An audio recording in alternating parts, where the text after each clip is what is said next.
So I'm making this as a follow-up video to the initial reactions video that I made. I've had a chance to take it to the range, and I'll roll in some range footage here.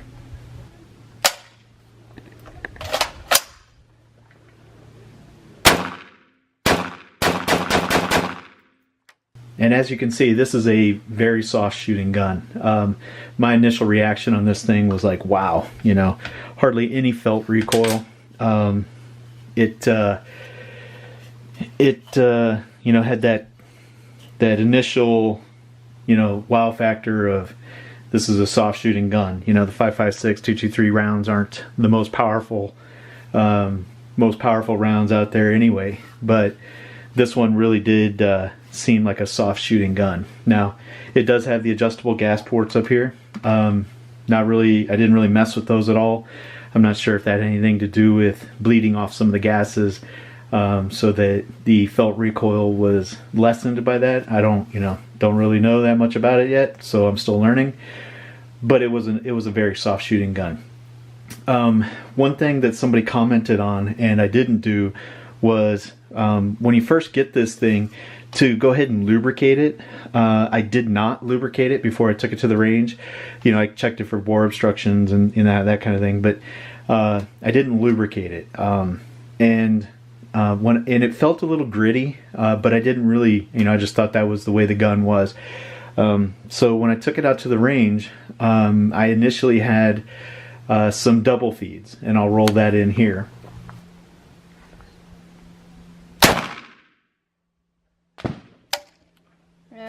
Always me. Is that the last one? I don't know, is it? And those double feeds, the one thing that I realized with that is how damn complicated it is if you have to get something out of here. It is just a pain in the ass. Sticking your fingers down in there to try to get to the entrance to the barrel. Sticking your fingers in there and trying to wedge it out was complicated. So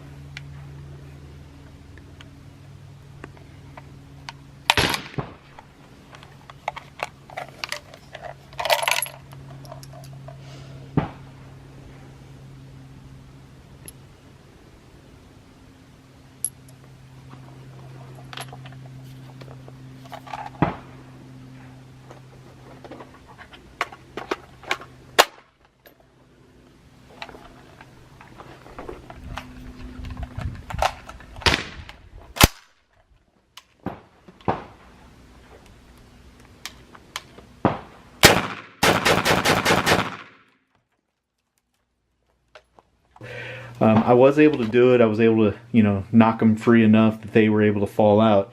But if I wasn't able to do that, I was going to have to disassemble this rifle. And yeah, you know, it is what it is. I definitely stand by my initial statement in the other video, where this is not going to be a go-to-war weapon by any means. At least not now. At some point, when I become more familiar with this weapon, if I feel like you know, that I've got it all figured out and I understand what's going on with it, and those kinds of events don't occur as frequently, then, you know, I may reconsider. But here's an image of the rounds that I was able to extract and the kind of damage that was on them.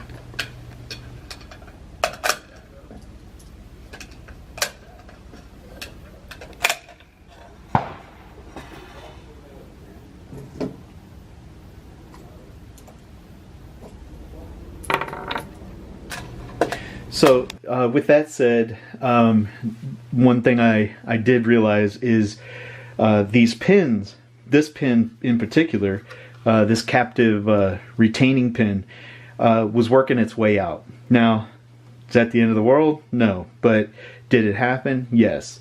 So, you know, was it in all the way? I don't really know. I can't say that. I'll keep an eye on it. If it happens again in the future, I'll definitely mention it. But it did work its way out about, I don't know, a quarter, maybe half an inch. And I'll show that here.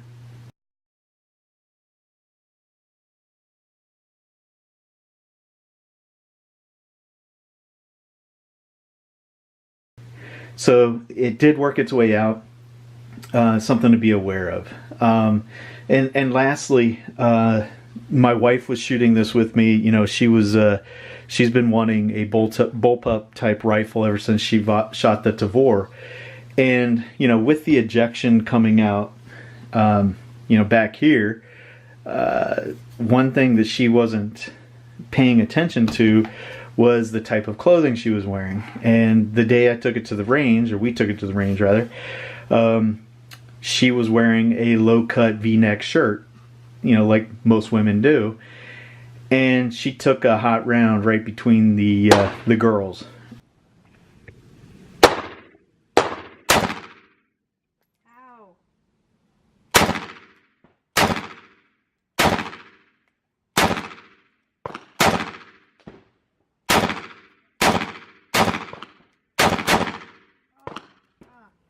And she is now sporting a pretty nasty burn. So that's something to be aware of. You know, guys, we don't have that problem. We're not wearing low-cut shirts even when we're wearing t-shirts. But, you know, if you have a significant other and you take her out to shoot this and she wants to look attractive for you, if she's wearing a low-cut shirt, that's something to be aware of.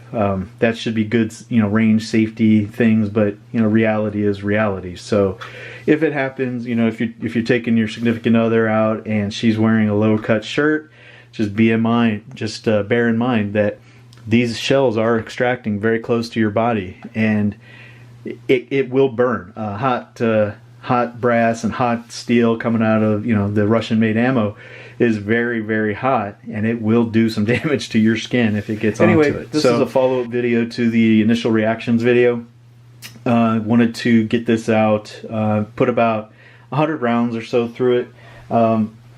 Tried several different magazines, including a 40-round Pro Mag, and as goofy as that looks, that's a lot of ammunition, and it worked just fine.